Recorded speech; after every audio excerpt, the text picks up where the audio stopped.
Hi guys, এই হরি মন্দিরে বনগাঁও তো গিয়েছিলাম আমরা সবাই।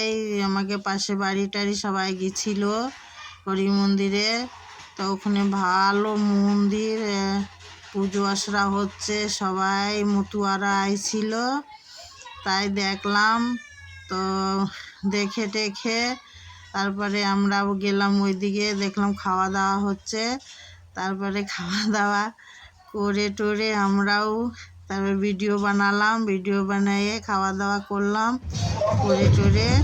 তারপরে সবাই বললো যে একটা ভিডিও বানিয়ে তারপরে পোস্ট দিলাম। তোমরা ভালো লাগলে লাইক কমেন্ট করো, শেয়ার করে দিও। আর কি বলবো, সবাই ভালো মন্দ খাওয়া দাওয়া করলো। তারপরে বাড়ি আসলাম, বাড়ি এসে আর ভিডিওটা এই করে পোস্ট করলাম। তোমরা দেখো, দেখে লাইক কমেন্ট করো, একটু শেয়ার করে দিও।